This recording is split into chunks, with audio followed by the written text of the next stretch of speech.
Hello, hello. Good evening, everyone. I see we've already got some people in the chat. It actually didn't let me see the chat until I clicked go live in this application. But I see Dewey's out there. Hey there, Dewey. We've got Amy coming in, dreaming about being on Icon of the Seas. We've had a good chat going on about that. West Coast Cultured, welcome. Jen, always good to see you as well. Hope you're doing well these days and all is good. West Coast Cultured, what you got here? Let's take a look. Was there big lines for MSC Magnifica for bars, restaurants, and online? How was the crowds, cleanliness of rooms, ship? So I didn't see a lot of lines when I was on the MSC Magnifica. Magnifica. I've got to start saying that correctly. I have learned the incorrect way to say it because, I don't hear people talk about MSC that much. And so I've learned the wrong way to say the name. It is Magnifica. So if you all hear me saying it incorrectly, put it in the comments, like spell it out for me, the the word, and I'll see if I can't get it right. I didn't see that long of a line. I heard one person, excuse me, talk about they had to wait like 5 minutes to get a drink. But to me, that's going to happen on any cruise line because everybody wants to hover around the same bar at the same exact time. So, but otherwise, I didn't see that many lines. Guest reception, guest services didn't have a line. It wasn't bad. The buffet area, one place where you think there would be more of a line, they've actually got a really large serving area for their buffet. So even during peak breakfast hours, which is where a lot of things really happen, where I see a lot of backup, didn't get any of that. So I didn't think that it was bad at all. I also got to the terminal at literally 3:55. So all aboard was at 4 o'clock. I showed up at 3:55. The main reason for this is where I'm going with this is there were no lines when I got there. It was super easy. I walked right up to a port agent and they got me on. But I made the mistake. The reason I got there so close, normally I like to get there like 3:45. I had my Uber, for whatever reason, I wasn't paying attention. I had them drop me off at the wrong terminal. And so I walked into the terminal directly beside MSC's terminal, and it was a Norwegian terminal. Luckily, I had my head up. I was looking around. So I walked up to the person that was going to, check me to get scanned in. And I was like, what ship is this? They were like, oh, it's the Norwegian, I forget which one it was. And I was like, oh, yeah, I'm in the wrong spot. I'm going to just head back out the door real quick. Luckily, it was only one terminal over. And so I was able to make it there at 3:55 for a 4 o'clock all aboard. I do not recommend to most of you to cut it as close as I do when it comes to getting on a cruise ship. I have done this a few times now. And so I know just about down to the hair how long it's going to take me to get there. So don't recommend that. But I would say service was also decent on MSC. I enjoy MSC. I've said this, in a few videos now. I think they get a bad rep for no reason. I don't understand it. Why they have such a bad rep. I think some of it is just in what I call the complaint spiral almost, is somebody seeing that one person complains and it just, everybody feeds into that negative energy, if you will, versus if you go in there, food is the main spot. But if you look around, like, I love their entertainment, so I think there's other highlights to it. I love the places we went. We went to Key West and we went to Ocean Key, two of my favorite places. I think that is probably my favorite itinerary in the weekend series, or where weekend cruise ships go. I know I posted on, I think it was Instagram. So if you don't follow me on Instagram, if you're not in the Facebook group, make sure you're linking to that down below and following me there, because I post different content there too for everyone. And I just posted a picture of me hanging out in Key West and was like, hey, would you switch Nassau for Key West? And this just happened to be on the exact same day that Nassau got their travel advisory from the U.S. government. So it was everybody, I think, said yes, they would absolutely switch Nassau for Key West. So I'm a big fan so far. There's going to be more to come. I've done 2 sailings on the Magnifica so far. Lots more to come. So I'm curious to see how it plays out, if they can sustain it, if I continue to like it. I've also not eaten in the main dining room a lot just yet. So I want to do that more. I ate there the first night, And the appetizers and the desserts were fine. They were good. The entree was really lackluster. That was not my favorite. So I want to go back, try out some more things. And I've heard from some other people as well, like the food, it's not all of their food. It's really their appetizers and their desserts are normally pretty good. It's the entrees where it kind of lacks a little bit. But if you can look past that a little bit because of the price, because of the amazing ports, there's all sorts of things that help it. The entertainment I really like to get over, hey, your entrees, not amazing. At least the one that I've had so far. I want to do one weekend cruise, where I just go and sit in the main dining room and film and talk to you all about the menu, what I'm eating. I got to see if I can pull that off. There might be a ton of background noise unless I can get them to put like a wall behind me so I'm not getting everybody coming and going. But I know you all want to hear more about the food from MSC, and so I want to bring that to everybody. But great question to kick us off with. Hopefully I didn't give too long of an answer there. Joining the group cruise. I love it. So we do have 2 group cruises coming up. One, the group rates have already expired, unfortunately. I'll switch over to that real quick. But we've got 2 of them coming up. So we've got May 3rd for 2024 on the Celebrity Reflection. This is her inaugural sailing. So if you want to come and hang out on a weekend cruise with Celebrity out of Fort Lauderdale, Port Everglades, great opportunity to do that. The group rates have now expired because we are in the final pay period. So we'll just have to go for whatever the rates are. And honestly, I've not looked at them recently to see what that is. But the one that Rolls Ferrari was just talking about is the September 26th 4-night sailing on Royal Caribbean's Independence of the Seas. And I'm super excited for this one because most of the group cruises we've done have been in Coco Cay and they've been in Nassau. We've been in ports both days. This one's going to be a 4-nighter going over to Labadee, Haiti. And so we're going to have 2 sea days that we can actually hang out as a group and get to know each other even better. We've done a fantastic job on the last couple of them, but I think this will be a really special cruise because we'll get to hang out and do even more together because we'll actually have time on those sea days. Hey there, Lisa. Tell Bob I said hello. Adam, welcome. Meryl, lots of good folks here. Amy, I know you said, I saw this earlier, but your parents are on MSC Seashore and they are loving it. So I enjoy hearing other people's opinions. I recognize that mine is not the end all be all by any stretch, and I'm a very easygoing person. So I think it's great to hear that other people love it, they hate it, whatever it may be. MSC seems to be a little divisive there. And you like the way that I pronounce MSC names. It took, I think, 15 minutes for somebody to call me out in the comments for the way that I was pronouncing Magnifica. I was calling it what was I even calling it? Can I say it now? Magnificia or something like that. I don't know. I was messing it all up. But I still have to do the full ship walking tour. And of course, all the venues in there are Italian names or they're different. And so I need to ask people, how do I say that name to make sure that I'm getting it correct in the video? Because I do want to give you good content, correct content. And that means I need to work on getting the names right. Hopefully you all find it a little endearing. Do you like the mirrors on the ship as well? So MSC, I call it the cruise ship of mirrors. There are mirrors everywhere, which really helps because they have a lot of dark stuff going on as well. But this really helps it feel not so dark. Even in my interior cabin, I'll probably have an interior video coming out tomorrow, maybe, to show you what that room looks like.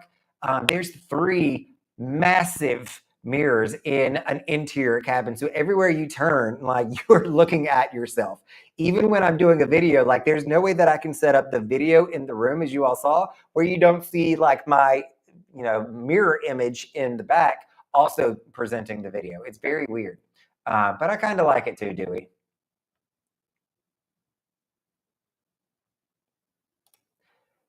Thank you. I have more of the MSC videos coming out. I'm going to take a little bit of a break because I had a ton of stuff scripted from the beginning of the month that I needed to get out that I hadn't actually recorded. So I did that on this last sailing.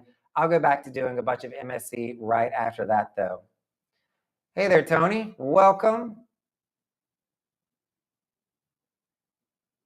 Rock the boat. I don't know what this is. Rock the boat. Hand pink waving. I don't get it. But that's okay. Welcome to the chat. Hey there, Ralph.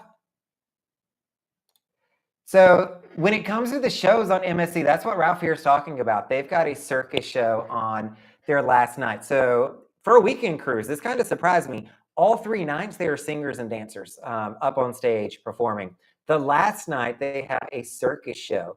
And it is, you've got your roller skates, you've got a juggler, you've got a BMX rider, you've got trampoline artist. I don't know what you call somebody who bounces on trampolines, but you've got that.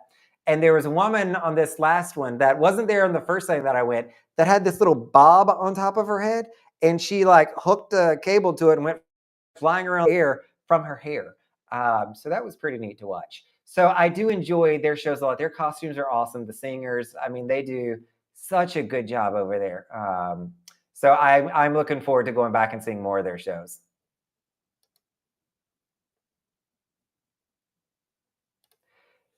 You know, it could be lacking seasoning. I need to evaluate that more in the main dining room. The buffet, luckily, has been fine for me. I've enjoyed the buffet. It's just the main dining room, I think they get dinged for a lot. When am I getting on the Icon of the Seas? Easy Life Slots. I am not getting on the Icon of the Seas. It's funny, everybody was like, oh, Brandon, you didn't get an invite to go on Icon of the Seas for the inaugural with all the other vloggers. And I was like, yeah, it's probably because I came out saying I didn't want to go on the Icon of the Seas, that that's not a cruise ship that appeals to me, that I want to go on.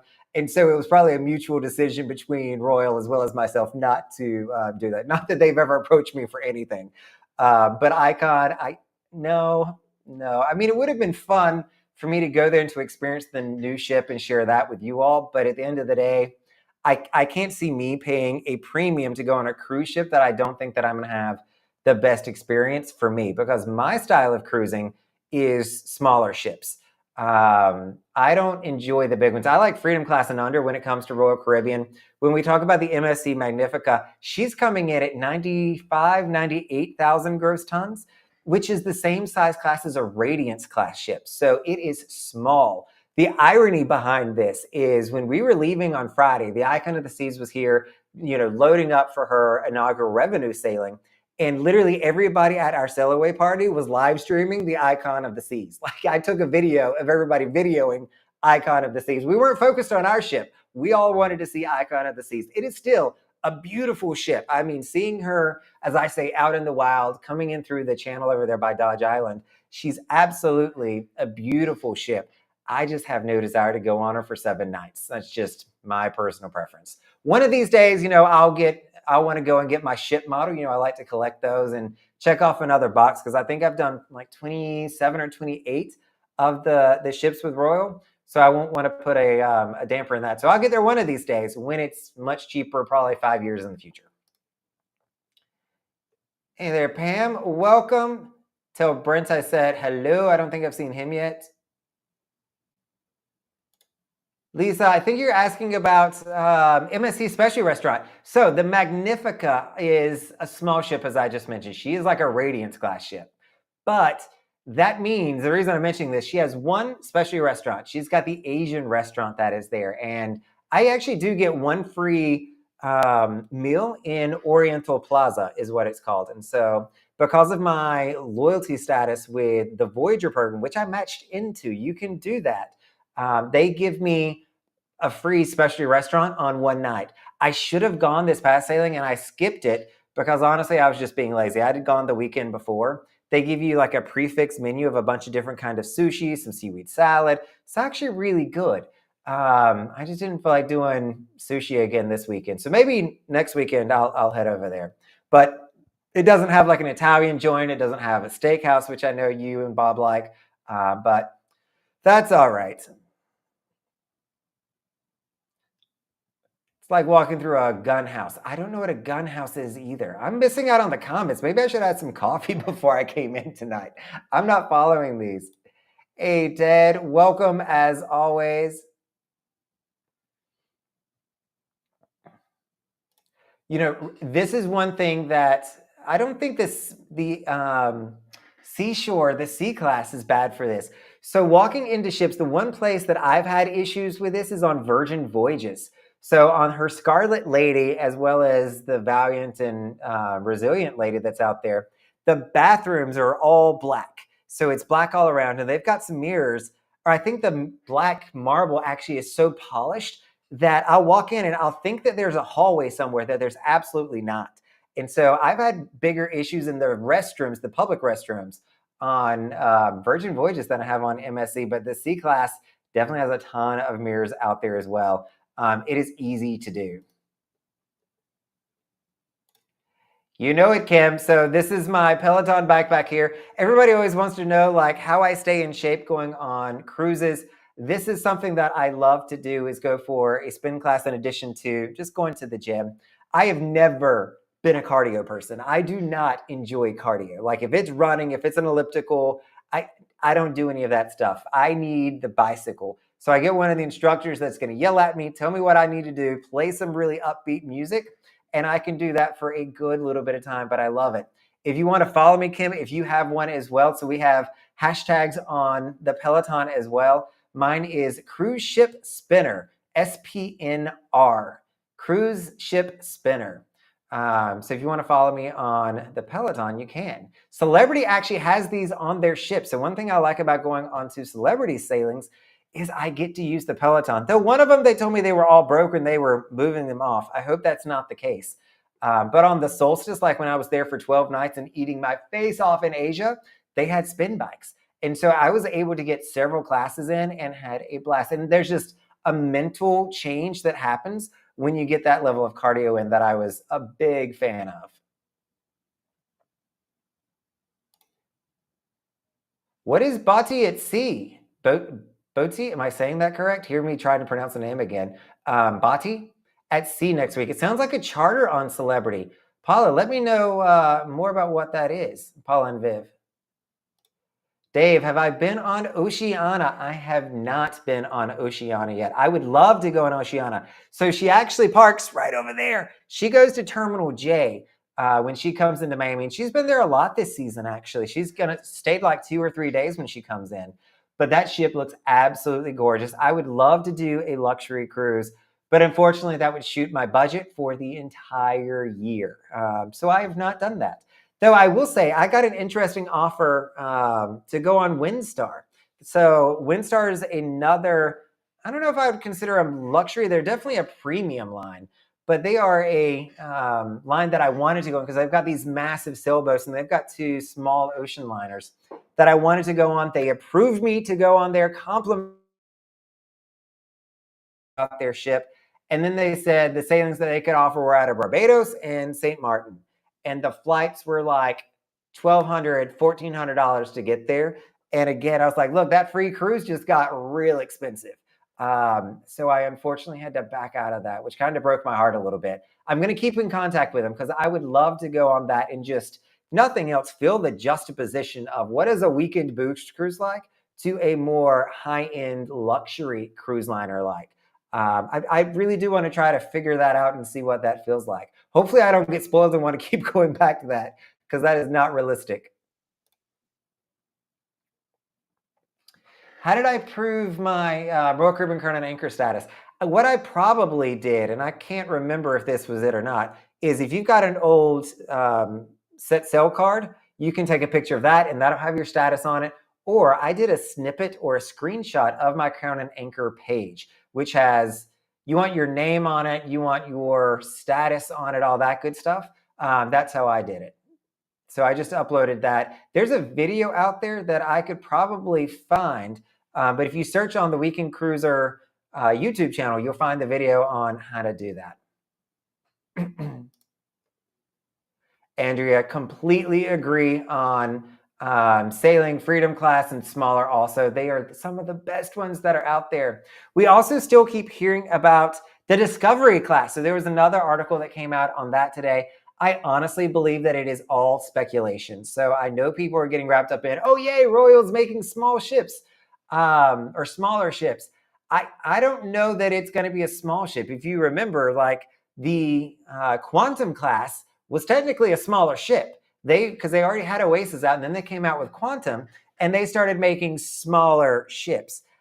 Discovery class does lend itself to more of an expedition kind of name, but for whatever reason, I don't see Royal going in that direction. I mean, they keep making these massive cruise ships, and just about, except for the Quantum class, every ship that they've ever made has been bigger.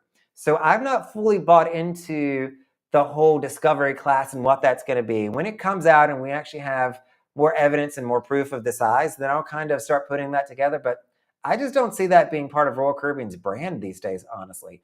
I don't see it fitting into everything they have. Easy in the chat. What's the T? I think that's somebody else that here. Easy Slots representing. You know, in cruising styles, this is a great point here. So I think a lot of people believe that if you like one type of cruise ship, you can't like the others and vice versa. And I am the first one, Rock the Boat, to tell you that my cruising style changes. So I don't know that I've ever loved a large ship, but I definitely am finding more value in not going on teeny tiny ones these days. Like there's that Goldilocks kind of phase. I'd rather go smaller than I would bigger. But my cruising style continues to change and continues to evolve. So what I liked like 5 years ago isn't necessarily what I want to book today.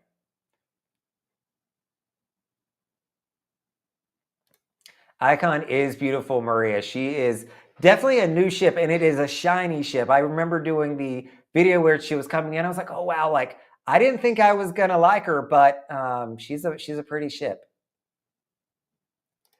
Hey Brent, you made it. I told Pam to tell you hello, but welcome. Hey Sam, in Wisconsin, what's the temperature there, Sam? You've got to be pretty cold. I know you're excited to be coming down for the celebrity reflection sailing. That'll be awesome. Hey there, Alan with a Y. Welcome.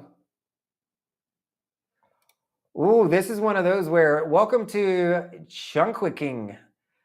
Back to me not being able to pronounce names. Good morning from Chungking. I think that's right. Did I get that right, Grandsard? I tried. Oh, the fun house. Got it, Dewey. Sorry about that. I was trying to make it make sense.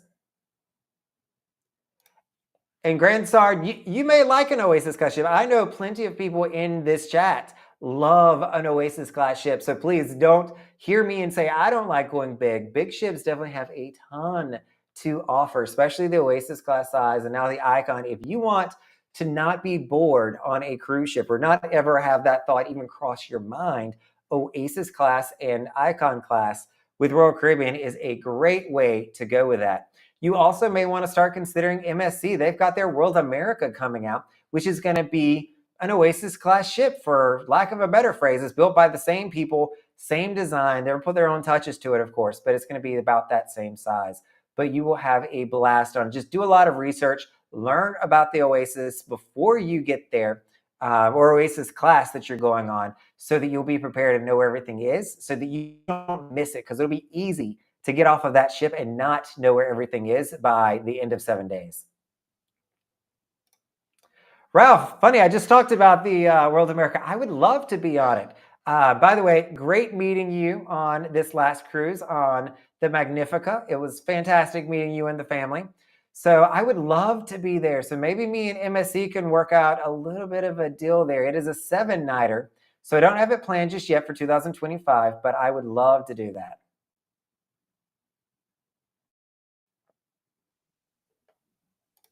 Lisa, MSC does match status. So their program is not as robust as Royal Caribbean's is. You will get more value out of the Royal Caribbean program. But MSC has some decent things on there as well. They don't give me internet. They don't give me free drinks. Those are two things that I miss. Mainly the drinks, the espresso, and the free Wi-Fi that I dearly miss. But doing weekends, we're going to Key West. We're going to the Bahamas. I have reception. I think the only time I lost reception on night 1 leaving Miami was at 7:30 at night. The night 2, I had it till 9 p.m. And then coming back from the Bahamas, it was again 8:30 at night. So by the time I lost cell reception on my phone, it was not an issue. Yeah, let's talk about this, gobsmacked. So the government came out with a level 2 travel warning for Nassau because there's been 18 murders already this year. And so we're at the end of the first month. There's been 18 murders there. It's not a big place. So I've got mixed opinions on this. And so I'll talk through it and hopefully I convey that well. The first thing that I'll say is anytime you go anywhere on vacation and you are a tourist, you need to pay attention. You need to know your surroundings. You need to know the area you're in, the environment that you are in. That is crucial. There's a lot of people who are tourists and they get wrapped up into tourists. Like you are looking at something beautiful, your attention. Maybe you're, at Junkanoo Beach and you're leaving your bags unattended while you go into the water. These are just things that you want to be extra careful of anywhere that you go. I will say from a Nassau perspective, I kind of feel like they get a little bit of a bad rap. And I say that because in my opinion, and I've not seen any stats here on, I don't think that they are the worst or most unsafe island in the Caribbean that the cruise ships go to. If I had to guess, there are other islands, and I'm not going to tell you who I think those are, that would be more dangerous than Nassau would be dangerous. The cruise lines are taking in 30,000 people there per day now. Just Icon alone, when she goes there, that's 10,000 people that just got dropped off in Nassau. So I feel like they've gotten a little bit of a bad rap. And I also, and this is where I might offend some people, I think it's really easy for us to sit in America and say somebody else has issues with crime and with murder. We certainly have it too. And I will say, I've mentioned this not this travel warning, but I've mentioned to a few of the locals in the Bahamas, hey, what do you say to, you're an unsafe country, like that people should be worried when they come here. And they kind of look at me and they scratch their head a little bit because, we've got our own set of issues over here.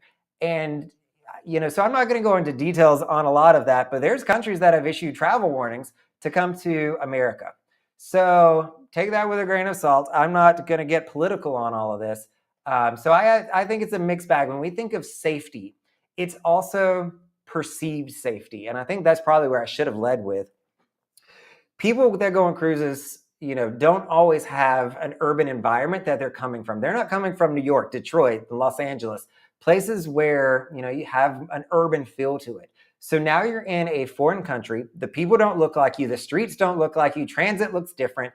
It's a very different environment. And I think people sometimes just perceive that they are unsafe because they're in a different environment that they're not accustomed to. And that's not always the case. I definitely hate that Nassau is getting a bad reputation or continuing to get a bad one because I enjoy going to Nassau.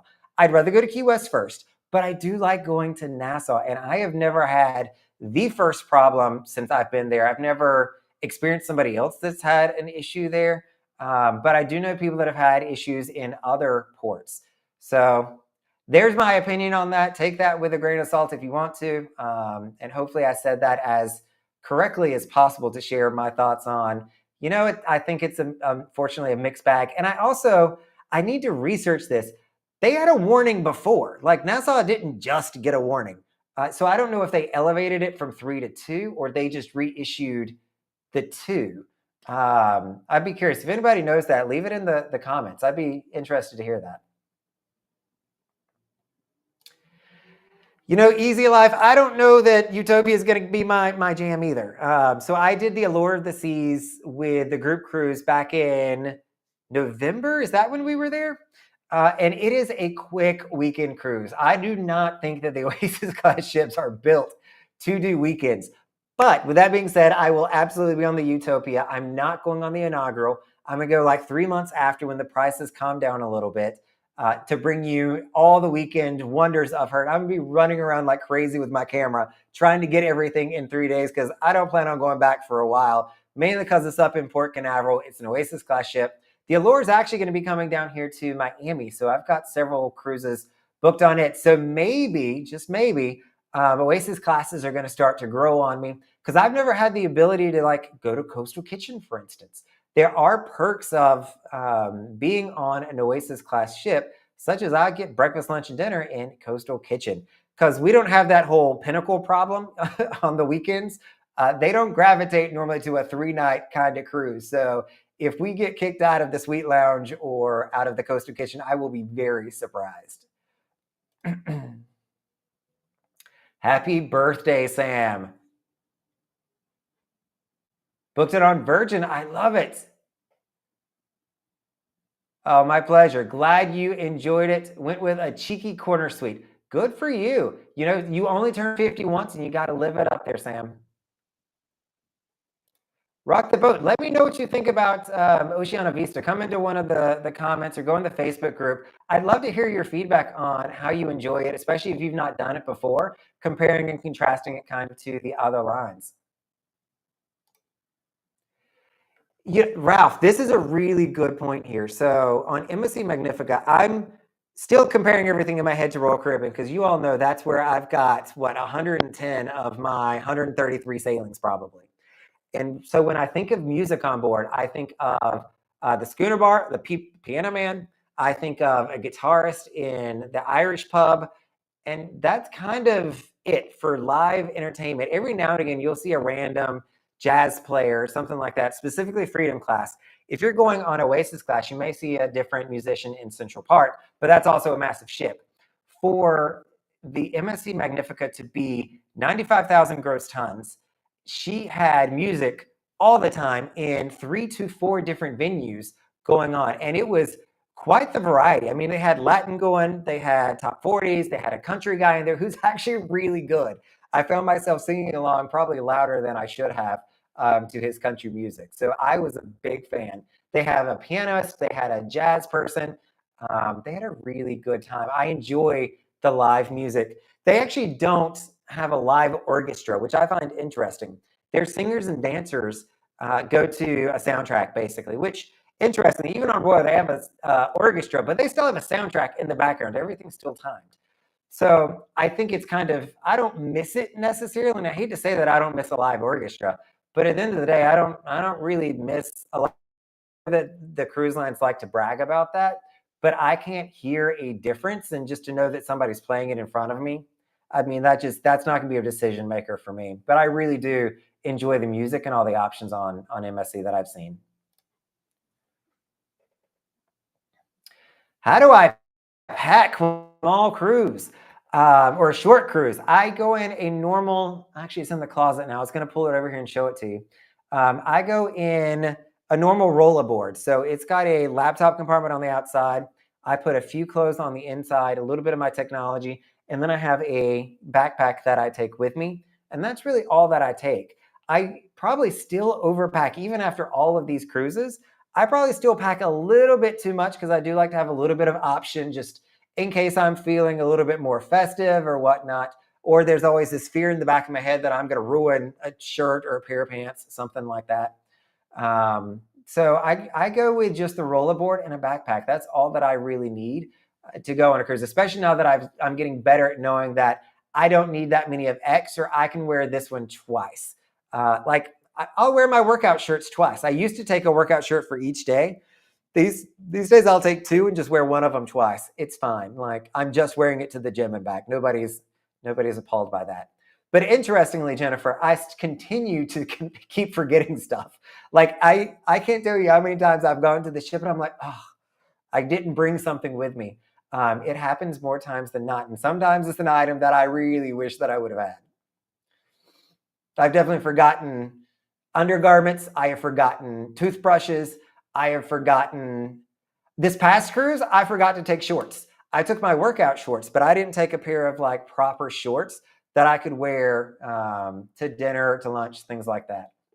So that's what I missed on this last one. It will definitely be a while, Tony, before they come out. They've got another an icon ship or two that needs to come out before they start working on anything else. Though they have gotten into this habit of building two ships at one time, like Icon and Utopia are still going at the same time. So maybe there's a chance for that, but we will see.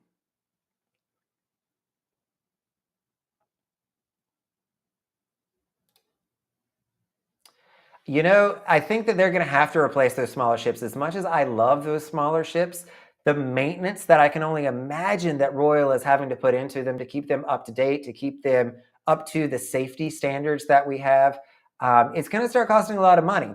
These smaller ships also have a much tighter spread of revenue. They are not the moneymakers. So one person on a small ship will make a fraction of the profit for Royal that those larger ships will. They can operate at such economies of scale and so efficiently that the smaller ships are really not a huge win anymore. I wouldn't be surprised if they kind of just scrapped them or sold them off to another company and then had all of us moving into larger ships where that spread and amount of revenue they can make per person goes up. I did, Ted, get to do. Sorry, my nose is itching tonight. I don't know what's up with that.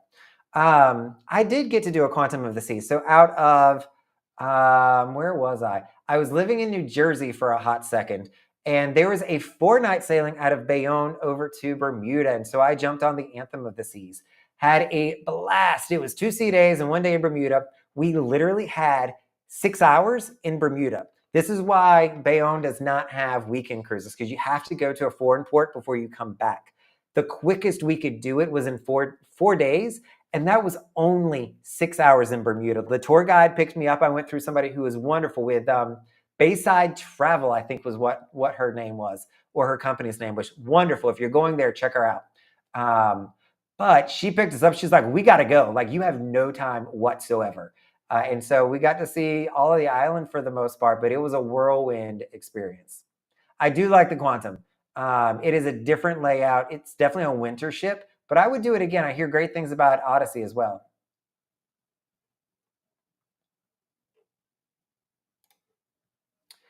What is the culture like on Celebrity and MSC? Let's see. Not really asking age-wise, but more along the lines of diversity, acceptance, vibes, open-minded. Great question there, Derek. I've been on about the same amount of Celebrity that I have been on MSC. And Celebrity sailings that I've done, I've traditionally done 4 nights or longer, if not 12 nights. So I've got a little bit more overall exposure to them. I would say Celebrity to me is definitely more of an open-minded place. I feel like diversity, people of color, I don't see as much on Celebrity as I do on other cruise lines. If I'm looking at other cruise lines, I think they do a better job with diversity of ethnicity of the people that are there. The crew members, I have never encountered. I mean, the crew live amongst each other and they have figured out how to make it work in harmony. I think that, instead of joining the military for 2 years, I think everybody should have to join a cruise ship and learn how to cohabitate and to live in close quarters like that for a period of time, because it would change the world if we all could figure that out. So the crew members have always been extremely open. I mean, there's no cares given whatsoever on anything when it comes to crew. They are super nice, super open. MSC, I'm thinking through it.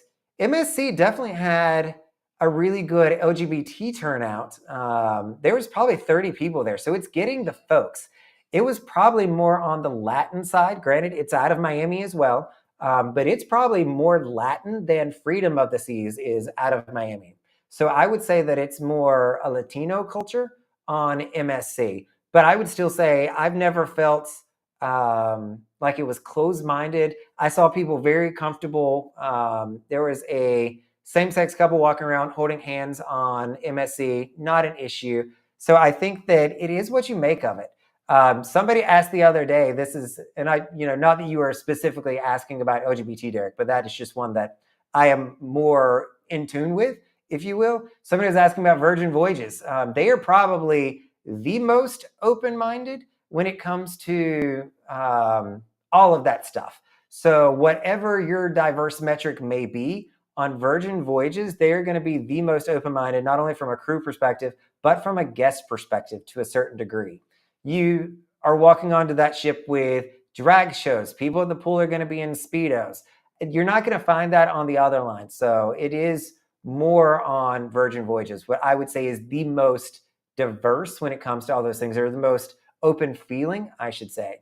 And I think part of that is because they allow their crew to express themselves how they want to as well. So you see more diversity amongst the crew members than you do other ships too. Have I sailed out of New Orleans? Oh, my very first cruise that I did, Rick, was in 2009 on the Carnival out of New Orleans for a fortnight down to Cozumel and back. So I have sailed there, but not for quite a period of time. I will say that when you sail from New Orleans, especially if you're going to go in the winter, it's going to be a little bit cold, and the Gulf may be a little bit rocky for you, especially depending on, it's Brilliance. She's not the big, so bring a jacket. That would be my advice on that one. Amy is my advocate for Oasis class ships. So if anybody wants somebody that you can powwow with on who loves Oasis class ships the best, or Icon, the bigger the better, Amy here, I love YouTube, is going to be your go-to person. Back to you're doing. Oh, I thought it was back to back. You were saying from Miami to Barcelona back. You're doing Miami to Barcelona. That will be an awesome one on Oasis. Now, if you're doing a transatlantic, this is maybe the one place that I'll say you might want to do an Oasis class ship, especially if you're worried you're going to get bored, because there's going to be plenty to do. If you're taking, let's say, the Brilliance we were just talking about, and you're doing a crossing, you're going to have a lot less options on things to do. For some people, that is absolutely great. I think even for me, having 4 to 5, 6 sea days would be a bit much if I was on a smaller ship. Central Park is beautiful. I've come to appreciate the boardwalk as well, especially the rooms there. But Central Park is just such a lovely place to have, sit at the trellis bar and have a nightcap, be able to enjoy, watch the people walk through. They did a really, really good job on Central Park. So I would definitely agree with that, Greg. Hello, Halifax, Nova Scotia. I did take a ship up there. I think it was the Serenade that I took up there out of Boston. So of course I have this bad habit. I moved to Florida, and then like 6 months later did a cruise out of Boston where I was living before. I mean, this is how I schedule my life apparently. But love Halifax, a beautiful spot. I'd love to go back. Bigger than I thought it was going to be, with tons to do. Maria voting for Central Park as well. Another great spot. Oh, Sam's weighing in on the diversity question here. Let's see. Yeah, I think celeb is definitely more of a chic vibe, more sophisticated, if you will, or feel to it. But I don't think that that's over the top. It's still more casual. If you're doing a longer sailing, you can certainly expect to see more tuxedo and evening gowns on Celebrity than you ever will on Royal Caribbean these days, or MSC for that matter.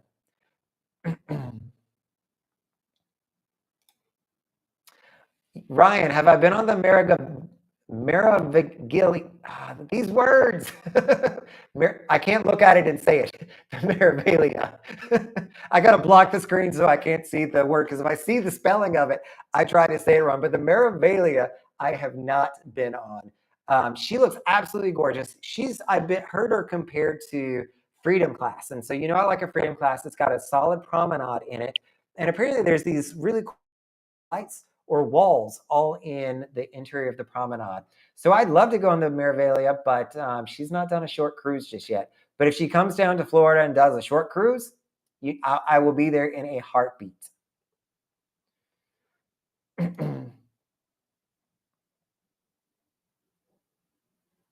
Yeah, back in the good old days, I mean, you had to bring a book, you had to bring your board games, you had to really entertain yourself. That has certainly evolved. I think our generations have also evolved on just needing more entertainment. We're so interactive. We got our phones everywhere near us.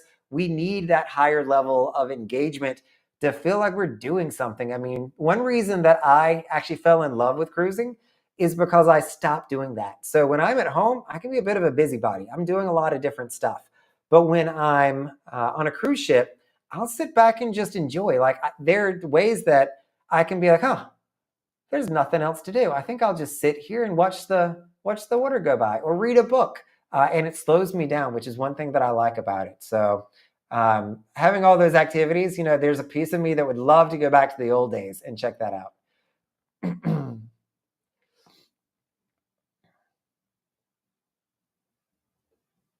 Lisa, thank you. This was my haircut from the MSC Magnifica, which, we talk about how cheap MSC is. It is a fantastic value these days. My haircut was $34, including my service charge. In Miami, I'm paying $40 plus a tip. On Royal Caribbean, I'm paying $45 plus 18% gratuity. So not a bad deal. So you're not just saving money by going on MSC. It's a value line. You're also going to save money once you get there. Their internet, I don't find to be the cheapest. It was going for $75 for a 3-night. But everything else I found to be really reasonable priced. So hopefully I can get a few more haircuts there because it's cheaper than I can do it in Miami.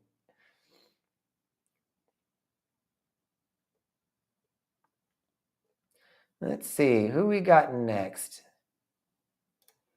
Dave, which cruise line is LGBTQ friendly? I just talked about this a little bit. Celebrity and Virgin Voyages, I think, are the ones that are more in tune with it. But all cruise lines, I have not been on a cruise line, MSC, Royal included, that are not LGBT. They all, for the most part, have a meetup.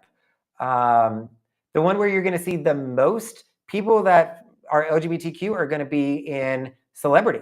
I think I see more people there because they kind of initially started LGBTQ gravitated to Celebrity first. I think a lot of people are starting to do Virgin now as well, but you still don't see the same percentage volume on Virgin. At least I've not seen that yet. But even MSC this past cruise, again, for a ship of 3,000 people, there was 30 people that showed up to our little get together or meetup. Friends of Dorothy, if you remember that old name. Sam, I mean, not to call out other countries, but yeah, there's definitely some places that we go to that not the best in the world. And by the way, Labadee, Haiti is a guarded facility. Like, I don't know if everybody realizes that, but that is a private, not island, it is a private section of Haiti that is iron gated with armed guards out front to keep you safe. Just something that you can think of next time you go there. Jen, I'm interested to see how you like it as well. I know you like your freedom class, but I think that, if you go with an open mind, quantum will be just fine.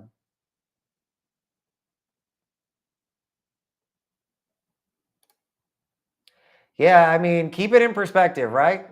We definitely have areas inside the US that are more dangerous than anything else. Maria, it absolutely will. This is why I'm kind of upset that I'm only going for just one. But honestly, I don't want to afford it. Like, I'm paying $800 for a weekend cruise where I can go on Freedom for $600 or MSC for $300. And so, I don't know. I wish I could stay there more. Maybe one of these days, me and Royal will get to know each other, and they'll start sending me. But right now, I'm going to hold off on that.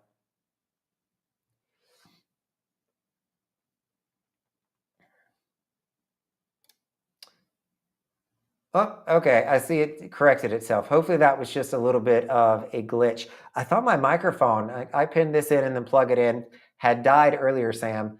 I probably need to find a way to look at the comments because when you all comment, I'm not seeing everything until I just kind of scroll down, and I like to take my time and talk with you. So I don't know what the best way is to let me know that, hey, something's not working, like the audio's off, the video's off. One of these days I'll figure this thing out, but thanks for letting me know, Sam.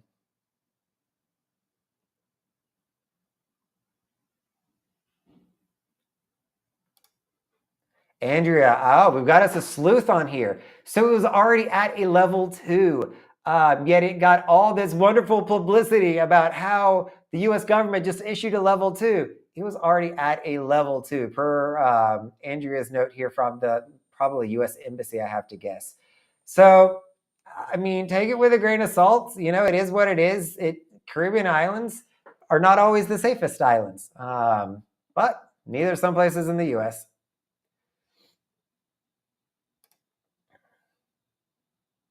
I keep threatening to do a checklist, Sam, because I definitely forget things. I should do this, and I don't do it. I know other YouTubers have probably created even a checklist I can go through. I need to the problem is I don't want to wear the same thing every cruise. Like, I come close to it. Like, I definitely have a rotation of stuff, but I have them in kind of sections in the closet. I've got my athletic wear, I've got my SPF shirts, And then I've got my like cruise ship dress shirts or evening shirts that I wear that I try to be like, okay, 2 from here, 2 from here, 2 from here, 3 from here.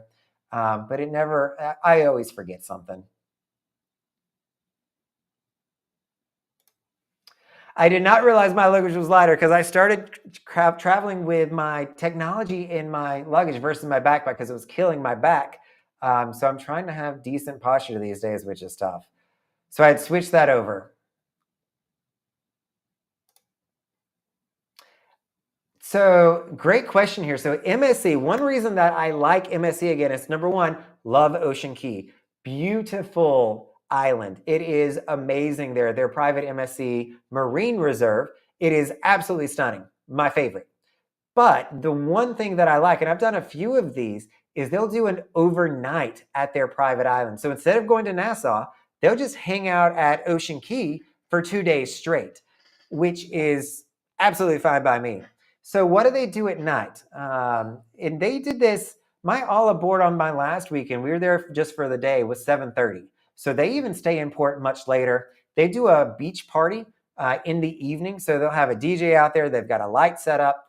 And then their lighthouse will actually put on this beautiful LED laser show, which is really nice to watch, especially if you're on land. I definitely recommend getting off the ship to do that. People don't get off the ship. That's why Royal, you may remember pre-COVID, they tested doing overnights in Coco Cay, and they stopped doing them, mainly because people didn't get off the ship the next day. You felt like you'd done it. Same thing kind of happens on MSC. A lot of people don't get off that late in the evening, and on the second day, they don't get off very late, or they don't get off the ship to go and enjoy. I love it then because that means I've kind of got the island more to myself, which I always appreciate.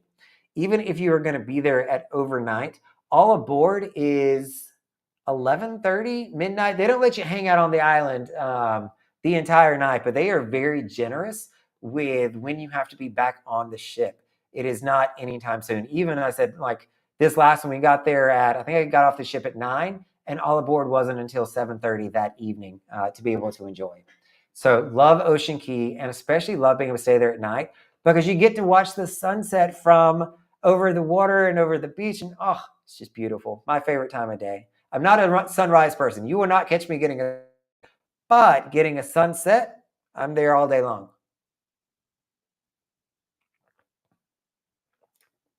I did not find that to be the case. That they did have a large Latin band that was there, and their biggest venue was Latin, but it really wasn't all the time. They had a country singer go on. They had top 40s. They had a pianist and jazz playing top 40s. So you definitely had other options. But if you wanted Latin, you could certainly do that. And you just reminded me too. I forgot the Royal always has boleros going as well. So they do have 3 different options, including a Latin option for you.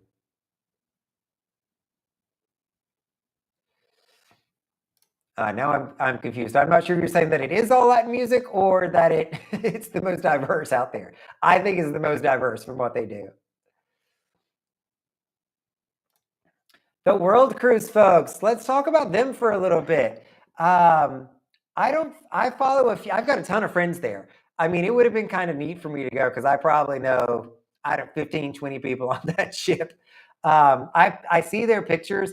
I don't know if they're bored. I have to think that they've been doing this for a while now, and they're probably just getting tired.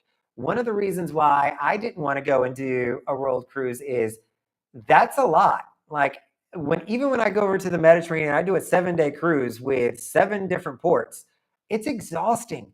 And these people are going to be doing that for a very significant period of time. Yes, they've got a lot of sea days in there, but at some point, I think that they're just going to have to start tapping out and be like, you know what, I'm gonna skip this one. I'm just going to rest up a little bit more. So it'd be very interesting. I think they've got another segment that's going to be starting. You're to see some people rotating in and out, but a lot of good things coming from that. I got some good friends of mine joining it for, I think, the next segment that's going to be coming up. So more to come on all of that. And I don't do TikTok as much. So I've got 2 accounts on TikTok. One is like my personal, and then one's a cruising TikTok. I haven't posted on there in a while. So if you want to follow me on TikTok, you can, The Weekend Cruiser, but I don't do too terribly much with it. But I've refused to get pulled into the drama that they're doing because they are just like making stuff up at this point to make it interesting and to sell the content. There's even one other cruise creator, and I don't know her name. She lives on board a ship. She was like, you know what? I'm just going to start coming up with random drama to talk to you all about because that's what you want to see. You want to see the drama. And so she was like, I sat down at my dinner table. There was no butter in the butter dish. Like I was horrified. And I'm laughing because that's kind of the absurdity of some of it. I've chatted with some of the people on the world cruise, and I'm like, is it really that dramatic? And they're like, no, it's not even close to being that dramatic. Like it's all made up stuff. So I don't want to say that it's scripted, but it's all intentionally put out there for to grab and hook your attention. We love a good drama story.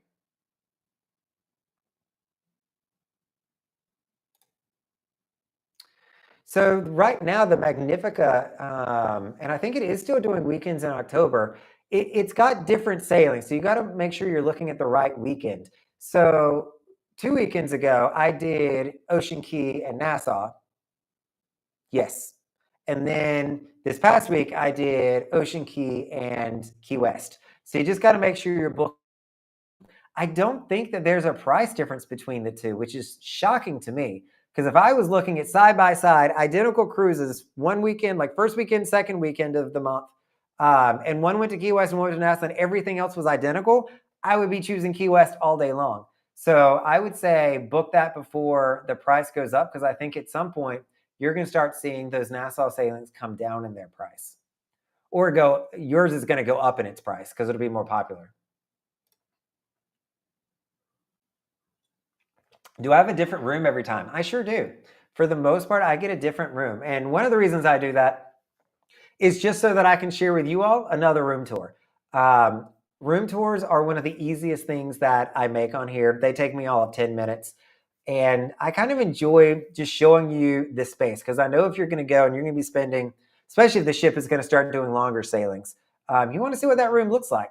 And it's also a great way to introduce you to my other content because they don't get the most views. But if you're looking at going on Royal Caribbean and you search for a room, chances are you're going to find something from the Weekend Cruiser on a weekend sailing. So I like putting those out there, but I do get a different room because of that. I traditionally will try to get a room number that's easy to memorize. That's one thing that's tough for me is I'll go on a ship saying the number from my cruise the last weekend. It takes me a while to memorize it. So I do try to do that. Um, yeah, do an interior room. If you're trying to come back and sell more for less, go interior. There's absolutely nothing wrong with that. On MSC, I've actually been booking their Bella experience, and that you don't get to choose. So really, I've been doing a lot of interior guarantees recently. So I'm getting all sorts of rooms. But on Royal Caribbean, you can still do an interior guarantee if you want to, if you're trying to get to that diamond status, because diamond is really where all the good benefits start to kick in with Royal's Crown and Anchor Society.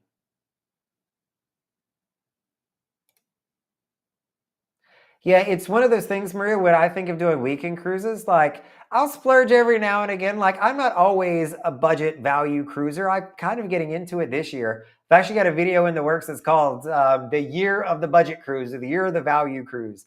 But every now and again, you want to like treat yourself to something. So I think that it's good to have a little bit more balancing with that. Yeah, pricing on of the cruise ship rooms have gone out of control. Um, Star Class, you could definitely do the Ritz Carlton for that. There's people that are showing what that ultimate family suite on Icon's going for, and it's like $83,000, $123,000.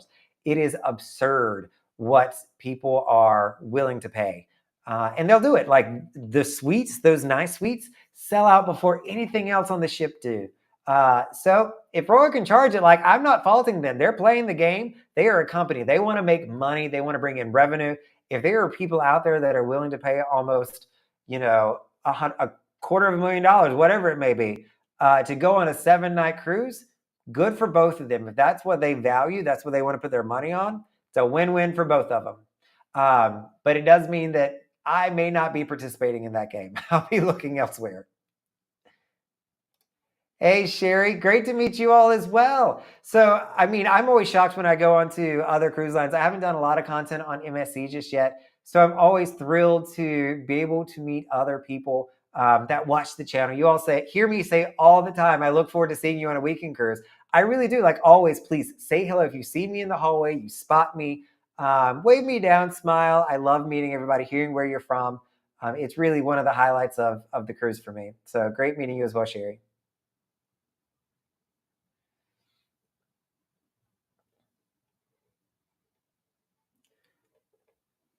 Oh yeah, there's a bunch of us there rock the boat. I think I met 5 people or 5 different groups that follow the channel that sailing. So this is, this is definitely a thing of the 2024, the 21st century is made up drama, especially when it comes to TikTok, Instagram Shorts, Reels, all that good stuff. Even YouTube, there's a lot of made up drama out there. And so, when I started this channel, I kind of promised myself I was not going to do that. Like that's just, I wouldn't have fun creating made up drama content. That's just not for me. So hopefully, I tell you what I'm going to talk about. I talk about it and then we call it a day. I give you my thoughts, we walk it through and it's in a good place, but it's not that overly dramatic that I know people can get into. Is this the gentleman? I think I saw one guy that went on there specifically to create drama. Like he was getting on the ship for the very first day and he was basically saying, "Hey, I'm coming for the drama. Like we're going to stir this pot and get things going over here." I think it's probably the same guy. I think I've only seen one video of his, and this not content I really gravitate towards. This is a great question, and used to get it more often because last year, the beginning of last year, they were saying that Virgin Voyages was going to change their Deep Blue Extras and their Sailor program. I think is what they call it, Sailor program. Let me know in the comments what their loyalty program is. I think that's what it's called. There's something to that effect. And they opted to leave it alone. So they have not modified their loyalty program just yet. What I'll say is, honestly, I really like their loyalty program the way that it is. It's not a multi-tier approach. Once you're kind of in, you're in. But the benefits that they give you with basic Wi-Fi, onboard spending, it solved a lot of my problems that I was having. I think I even made a video on this because being a Pinnacle member, I got drinks, I got Wi-Fi. Those are big things to me. When I went over to Virgin, I had to start paying for those. These days, because of the loyalty program that they have, they actually give me a little bit of a credit every day towards the coffee bar in addition to their basic Wi-Fi. Or the premium Wi-Fi. They step me up. Basic is included in the fare. They step me up to the premium. So it's a really good fit for me. I kind of hope they don't change their program, to be honest with you, because I like it the way it is. And I don't think that they have as much of a loyal following like Royal Caribbean Celebrity, where people are going very, very frequently. I think they're still new. And so they're finding their footing and they're getting a lot of one-off situations. So I don't think their program has seen the exponential growth that others had, even though they were doing status matching as well. I status matched in, but then I still achieved it because I think you go on 3 cruises with them and you're at their highest tier. So I kind of hope they leave it alone there, Sam, but they very well could. I've not heard any rumblings about that recently since they said that they were going to come out, they were going to revamp it at the beginning of last year. That didn't happen. And now they've just kind of dropped the whole case about it. So I think that honestly, they're just going to try to see if they're around in a year or two and take it from there. Why change something when you might not be around in another year or two? Oh, it was a beautiful day in Key West. It was not hot. It was beautiful. So Florida weather had been really bad for like 3 weeks straight. This was one of our first amazing weekends that we had, Ralph. So I loved it. I went to like a resort in Key West, sat by the pool the whole day and just soaked it in. The interior rooms definitely stay cooler. That is one thing that I will say. Even in most of my cabins, I've got to where if I'm in an interior, I need to bring it up a few. Normally when I go in, I put it as far down as I can go. I'm like one of those people that turns it straight to 65 when you walk into a hotel. On the cruise ship, I've learned interior rooms, I need to not go to the bottom. I might do it while I'm sitting in there, but when I'm sleeping, I need to bring it up a wee little bit. And it's a lot less money. I mean, who doesn't love that? Quantum will be an amazing ship to go to Alaska. It is a cold weather ship. Lots of stuff inside, including their pools and all that great stuff. and it give you amazing views of the glaciers and all Alaska has to offer. That'd be pretty neat. What is on MSE for kids? What's their private island for children? Great question, Maria. So the ship that I've been on, most recently the Magnifica, I would not say that that is a kid ship. It is a small ship, and it does not have a lot of kids areas. Like the pool area, the shallow end for the pool for the kids is just sad. Like it is teeny. And then they've got like some playpens, or picture what they used to put in McDonald's, like those kind of playpens. They've got one of those that looks like it would accommodate a 3 to 5 year old. After that, you've got a basketball court, and that's about it. So it is not bustling with things for them to do. If you're looking at their C class, it is going to come with some slides and a lot more stuff for them to do. I was going to say, if you've got kids, you normally always want to look towards a bigger ship. It will have more amenities for them to be able to do, especially depending on the age. If you're traveling with a toddler, it doesn't really matter. As long as they can keep themselves happy, it'll be fine. They don't need that much to do. But if you want them to interact with other kids, you want them to have things to do, you're going to make sure you're going for a little bit bigger of a ship. So I've only done Seaside once, and there was a good number of kids on it and decent stuff for them to do. That would be my lean on it, is to go with one of the C class if you're taking kids on it. The private island is, what's the right word to phrase this? More untouched. It's more of a natural private island. So when you think of Royal Caribbean's Coco Cay, or you think of Carnival's new island that they're building all up and commercializing, it is not like that.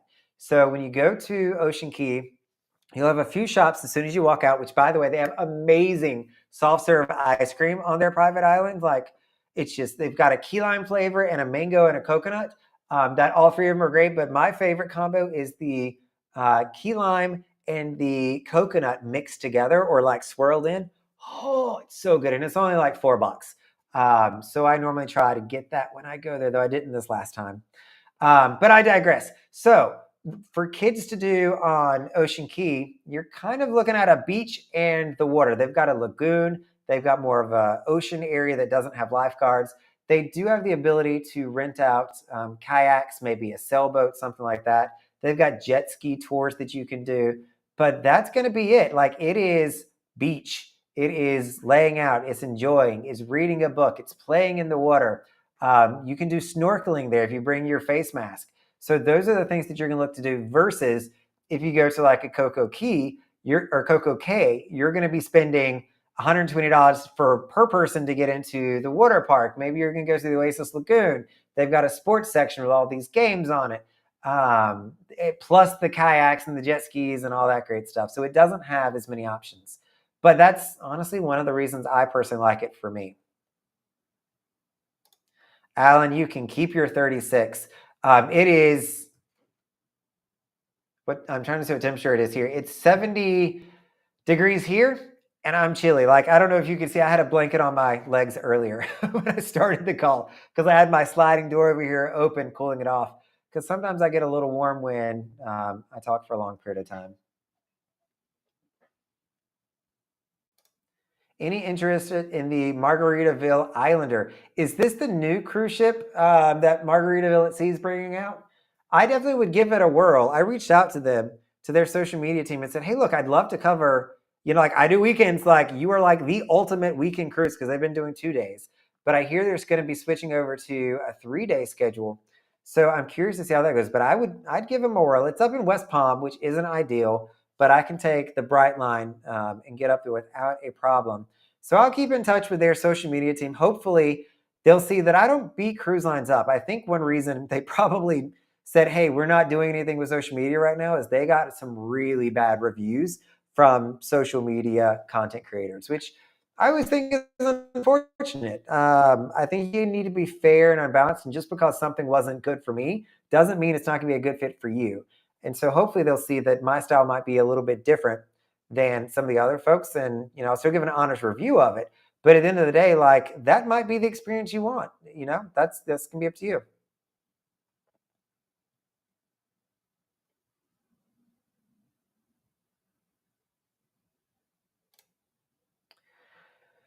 So this is, I don't know that I've heard this happening yet. It's currently happened on very limited sailings that I know about. And it's because there's been extreme numbers of Crown and Anchor members on the sailing. But I'll tell you, as soon as they took Diamond out of the name, it opened up a whole can of worms and a whole can of possibilities on what they can do with that room. It can be anything now. It does not have to be any particular tier or level. So I've not heard that that's shifted, that that's changing. I've made a video on it, a few videos on it, that I think at some point it will change. So I would say get your Diamond access in sooner rather than later. One of these days, it very well could be pulled out. I don't know when that'll ever happen, if that'll ever happen, but I would not be surprised if that did happen, unfortunately. And I know we all worked so hard to get to our status. We love the perks. I love the Diamond Lounge, Crown Lounge now, to meet people, to be able to interact and meet other fellow cruisers. It's a really great spot. But they kind of started chipping away at it when they introduced the vouchers, which is the sad part. Now that everybody can get free drinks anywhere, the Crown Lounge doesn't have the same energy and the vibe that it did before. And honestly, I kind of miss that. I used to go and hang out in the lounge from 5 to 8 o'clock every single night and had such a good time meeting people. And these days, there's just nobody in there. Like, there's not that many people there. So we'll see. That's just on the weekends. So on the longer sailings, you do get some more folks still, but the vouchers kind of put a little bit of a kibosh on it.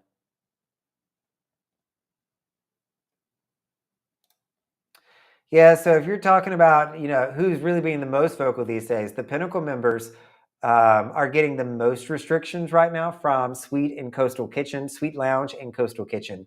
And they've even kind of created a subset of Pinnacles. So there's technically two tiers of Pinnacles now. There are top tier Pinnacles who are in like the top 30 or 40. I think that number may shift a little bit for that sailing, to be able to have access to the Suite Lounge and to Coastal Kitchen. Everybody else does not get those benefits. So they're creating a hierarchy system, and creating two different experiences that a Pinnacle member gets when they go on board. I think that is one of the worst things that they can do. They are creating so much strife with this. If you want to make a new tier, make a new tier, but don't leave my experience up to chance. Like when I buy a cruise, I kind of want to know if I'm going to have access to Coastal Kitchen or not. But you don't know it until you board the ship. So you paid thinking that you're going to have access to the Suite Lounge and to Coastal Kitchen. You get there, and all of a sudden, you don't have those benefits, but yet you booked it thinking you were. I think that it's a little bit shady that they do that. And I think that they need to just create a new tier. If you want to split out the Pinnacles and say, okay, anybody above 2,000, great. You get to go to the Suite Lounge and the Coastal Kitchen, fine. Everybody else, you keep everything else, but you don't get these benefits. But having this system on cruise lines, it's just, I don't think it's creating a good atmosphere, and it's probably creating a lot of animosity between Pinnacles to each other. Oh, that is right, Dewey. They're going to have one on the East Coast and West Coast of Florida now. When is she supposed to be delivered, the Islander? I feel like they bought a ship that's already out there. It's in refurb now, so it probably won't be too much longer. I'll check them out and see if I can. Ooh, maybe I could get on its inaugural sailing. That might be my in there. Hey, Bill, I saw your comment. I think at least you're the one who commented, and I haven't had a chance to respond yet because I wanted to check. I believe that I paid $50-ish for the ship model for MSC. MSC's ship models are also really nice. So they've got that wood base to it, and then you've got a metal frame up top. So that actually feels like a higher end, higher quality ship model than what you're going to find on, say, Royal or Celebrity. Royal and Celebrities, the ship model and Icon of the Seas, $82 is what that's going for. And it is a hollow piece of plastic that they molded into a ship design. So I like the MSC ship models, not the best. My favorite one is I've got a crystal ship model from Virgin Voyages that I just think is absolutely beautiful. I like it the best. But right behind that is going to be the MSCs. It's very classic cruising looking, which I like because I worry, I've got these white ship models from Royal Caribbean, from Celebrity, and you've seen my living room. If you watch some of my videos, I film in there every now and again. It gets a lot of sunlight, and it's not direct sun on this plastic, but I go, this isn't going to age well. Like, it's going to be yellow in 10, 15 years. So we'll see how that plays out, but I don't know. I like the MSC ones, and they're cheaper. It's going to be in the 50s probably.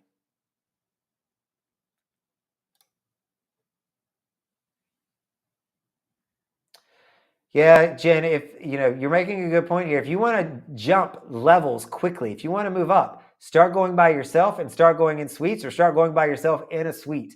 And that'll give you the most points. It will be more expensive, make no doubt. You're going to be spending more money to make that happen.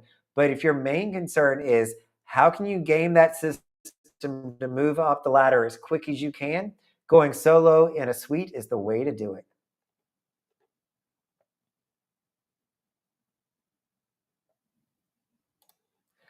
There's a lot of people that feel this way. I get this a lot on MSC too. Everyone's like, "Oh, MSC is crap," except for if you're in the yacht club. The yacht club, they're differentiating the product, which is fair. That's why they've done it, right? You have a ship within a ship, so that you can have that boutique feel and you can have the mass market feel. But even the boutique people get to experience the mass market, such as a Broadway style show that you wouldn't get on the other ones. I wish that I could afford that every single time, but going as often as I do, that is not going to be happening anytime soon. I want to retire. I think that the older I get, the more I go, why am I spending so much money on cruise ships? MSC is a welcome change this year. I very well could change the strategy later on, but I really enjoy that. Of all the ships you've been on, what restaurant is the best? Let me think about that.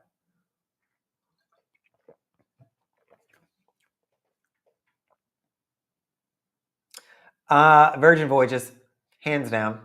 I would say Virgin Voyages probably has two or three of my favorite ones that are out there. The specialty restaurants, or excuse me, the normal restaurants on Virgin Voyages are better to me than the specialty restaurants that I have to pay extra for on other cruise lines. So one of my favorites is Pink Agave. Pink Agave on Virgin Voyages, their inspired Latin fare, is incredible. It is so good. And then they've got Razzle Dazzle, which is a vegan, vegetarian forward location, but they have other options too, and I really enjoy it. So I kind of like Virgin Voyages there. When it comes to Royal Caribbean, I mean, you don't have a ton. I am a big, I forget, I haven't been to it in ages. What is it called? Not fish and chips, but the other seafood place on Royal Caribbean. It's only on certain ships, Oasis, Navigator. Yeah, I'm blanking on what that's called. If you know it, let me know in the comments. Why is it not coming to me? I've eaten there a ton of times. Would be my favorite for Royal Caribbean. Celebrity, I have not done a specialty restaurant on Celebrity yet. We had Blue one time, which was just an enhanced dining room experience. But the rest of the time, I've just eaten in their main dining room, and the food's been absolutely wonderful. Always my pleasure, Bill. Glad you could join us. I have not, Sebastian, been on Norwegian yet. It's one that I would love to go on because I think that I would actually enjoy it, especially with their focus on solo travelers. They've got more solo cabins than anybody else in the industry does, but they don't run weekends that often. Pre-COVID, they had the NCL Sky running weekends here, and she'll do a weekend every now and again, but I've never made it over there yet. Mainly because if the price was always the same as like a Freedom, I would just go with what I know and went with the Freedom of the Seas. These days, I'm a little bit more adventurous, so you may find me over there in like the next year or two. But I really focus in on Royal, Celebrity, Virgin, MSC. Those are kind of like my four that I really prioritize and focus on, mainly because they're the main ones doing weekends.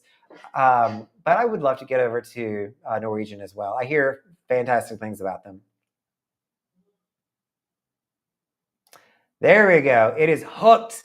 I don't know why that took me so long to come up with, but it is called Hooked. Um, there was a joke. We used to call it a different name too, part of the royal family, the group that I sail with on the weekends a lot, we would call it, we called it hookers. So instead of saying hooked, we'd be like, hey, we're going over to hookers. You want to come? That's how we affectionately called it. But we actually did enjoy it. The white clams and the white clam sauce or whatever they had was super good. That was my favorite thing they had. Yeah, best value is concierge class. You can really get some good points there for the price and the value. I'm doing a lot of solo cabins on Celebrity these days, so my points are like not moving. Luckily, I'm elite because of that reciprocal agreement they have with Royal Caribbean, at least. But I am not going to have elite plus status with them in anytime soon. So me and my travel buddy that I do my longer trips with, we did concierge class in South America.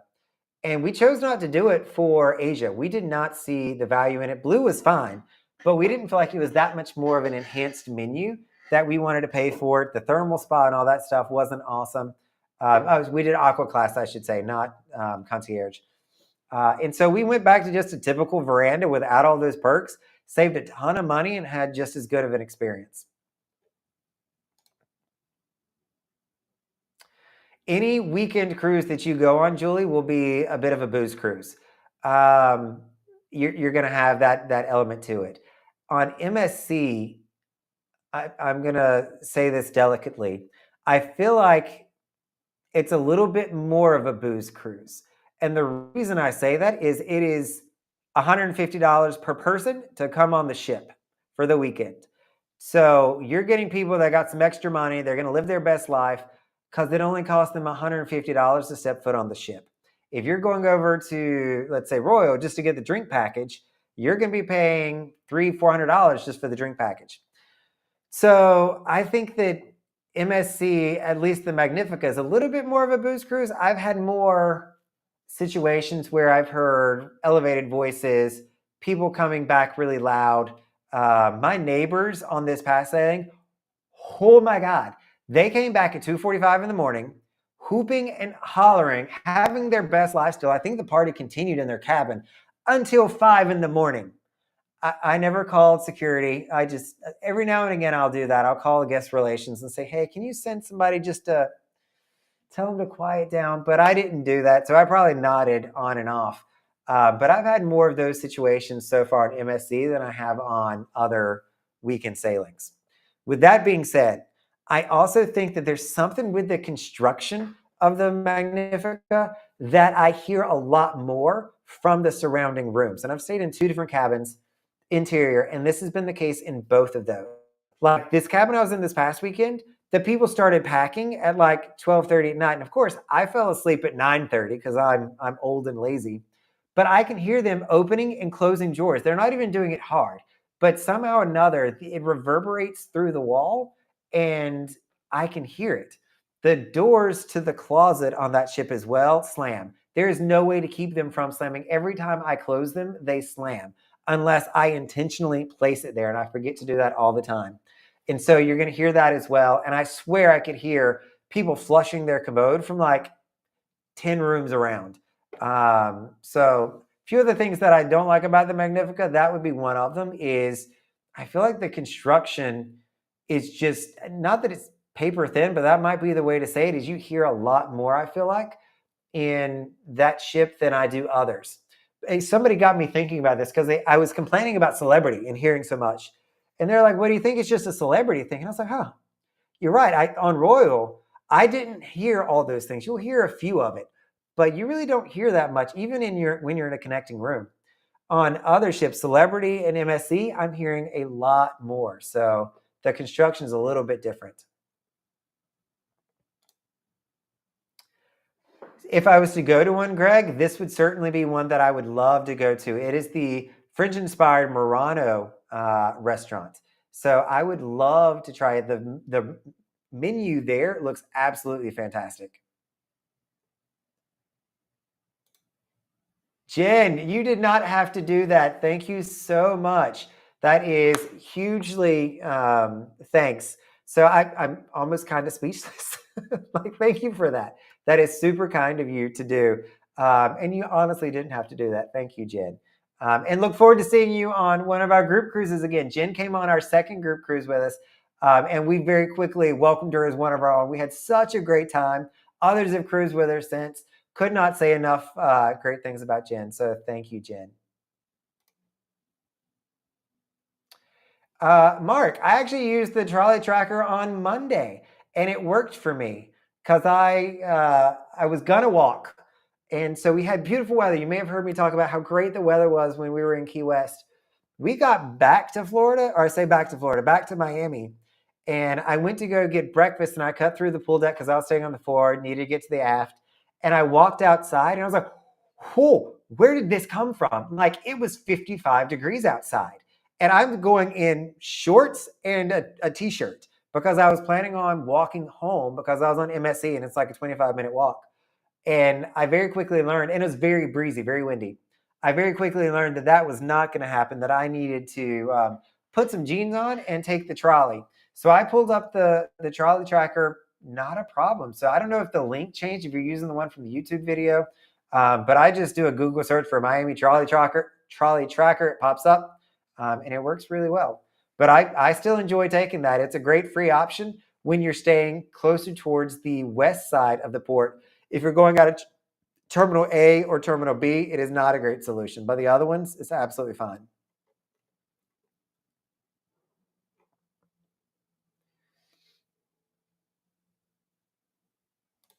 Yeah, I mean, when I came back from my very first Virgin Voyages sailing, I was blown away by how good the food was. Like, it was better than specialty on other ships that I've been on. It is so good, and it's included with the price. Granted, their price is a little bit higher, probably because of that, and they include the gratuities, basic Wi-Fi, all that great stuff. But it is really good food. I kind of, which is also their downside, right? So I say how great their food is, which means everybody wants to eat in their restaurants. But you got to have a reservation to go there. You don't get like a fixed dining time. And that always causes a lot of stress and headache for people. If you don't get those reservations, especially if you're on one of their 4-night sailings and you've got certain restaurants that you want to check out, you're going to have to work really hard to make that happen. It's not the easiest solution, but I love it. Oh, thanks, Pam. I enjoy streaming too. I mean, literally, it's like I'm sitting here just hanging out with you all, which it makes me extremely happy just to get to chat with you all. So thank you. I got a lot of people who gave me a little bit of grief in the comments, and even when they saw me in person, I think Ralph may have mentioned this.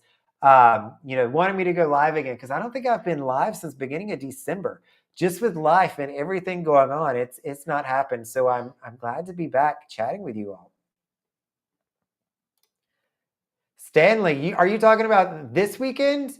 The what is this weekend? I don't have my calendar in front of me. The Here's my calendar. Are you talking about the 2nd or the 9th? I have both of them booked, but I probably am not going to be making it this weekend. Actually, I know I'm not going to be making it this weekend, but there's a chance I'm going to make it on the February 9th one. So I am trying. Here's some breaking news. Hopefully nobody crucifies me. I'm trying to stay on land a little bit more these days. So my life has gotten a little bit out of balance when it comes to a land life and a ship life. I definitely love being on a ship just about every weekend. I need to tone it down a little bit and try to stay around Miami a little bit more, get settled here, maybe meet some people, make some friends. Who knows? So I'm not going to be going this weekend. I'm going to be canceling, but I should be there right now, the way I'm thinking, for the night. So Stanley, hopefully I'll get to see you there. Oh, Marissa, how are you? Tell the family I said hello. I miss you all too. I think this is one of the toughest parts for me on going on other cruise lines. I have such a strong community of amazing friends and amazing people that I've met on Royal Caribbean that mainly sail Royal Caribbean that I'm not running into all the time anymore. And I miss it. We wouldn't even like really, I mean, every now and again, we would schedule when we would all go on Royal Caribbean together and we'd have like a powwow. But most of the time, we were just all cycling through. And so we just kept bumping into each other and getting to see each other. And that is what I miss the most about going on other cruise lines. So hopefully, Marissa, I will see you all soon. I think I've got a cruise in April with the family. I don't know if you're coming on that one. I think it's an April 5th sailing.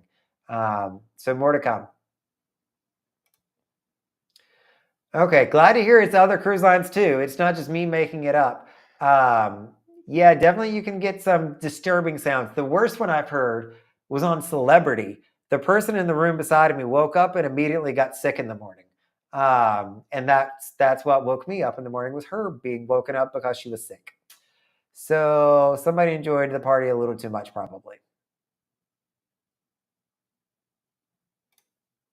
Hey Miranda, you we did meet ages ago. You, do you still have your YouTube channel, Miranda? Um, I think that you probably do because I think it's I Love Cruising Royal now. But when we were talking, you were just getting started on that. We met on Oasis of the Seas, actually, in the game room. Oh, I just remembered. And it wasn't Liberty, it was the Oasis, Miranda, is where we met at. It was absolutely the Oasis because it was overlooking the boardwalk, not. Oh, actually, it's library, not Liberty or Freedom. At least I don't think it was Freedom. Maybe we met twice. Actually, if we met twice, that might be what it is. But our initial time meeting was the game room on Oasis.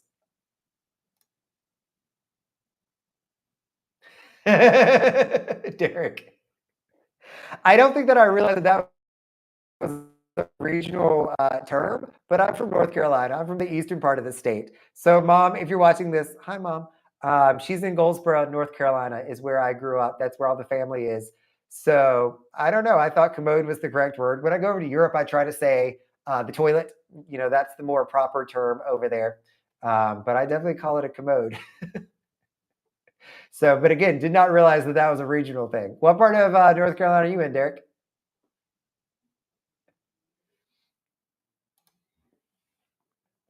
A 4 day, I would say even a 4 day is 10 times better than a 3 day on the Allure of the Seas. It gives you that one extra day, makes so much of a difference. Oh, I miss you all too, Marissa. I will hopefully see you soon. Ah, Stanley, I'm going to miss you then. If you're there this weekend, I will not be there this weekend. I'll be there next weekend. I'm booked on it. But again, I'm trying to live a land-based life as well. So that's not gonna happen. Jacksonville, North Carolina in the house. It's odd. So now that I live in Florida, I've got to be careful when I talk about Jacksonville because we've got Jacksonville, Florida, that most people are more familiar with than Jacksonville, North Carolina. Though my family actually has a beach house over in Morehead City. So we get out that way.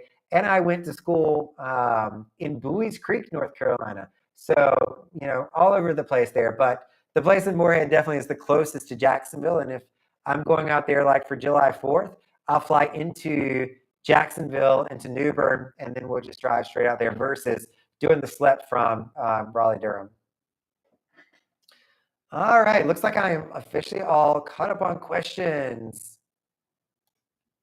Oh, Ralph, I thought the Islander was doing 3 and 4 days. It's doing 4 and 5. I'll still see if I can make it work. If it does a Thursday, like a Thursday to Monday, that could work for me. I can swing those every now and again, but I would like to try it out. My pleasure. Enjoy Galveston. I've never gone out of there. Every time I look at it, I'm like, ah. It's like flying into Orlando, having to get over to the port. Like I get stressed just thinking about it, especially now that I can just walk over to the cruise terminals. So I stick here and just wait for the ships to rotate around and go come from Allure over here so that I can play with them. Congratulations on growing your channel there, Miranda. That is awesome. And moving to Texas. You got a lot of good stuff going on. Congratulations. Oh, the mic is gone out again. Let me know if that's kicked back in. Sorry about that.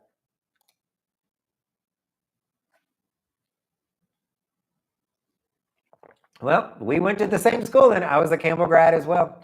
2006 is when I graduated. I had to think about that. It's been a while.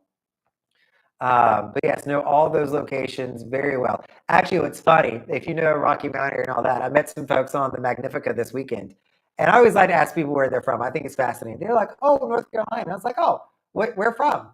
And they're like, oh, like the eastern part of the state, like around Greenville. And I was like, okay, yeah, like what area around Greenville? Like what town? And they were like, oh, we're from Aden.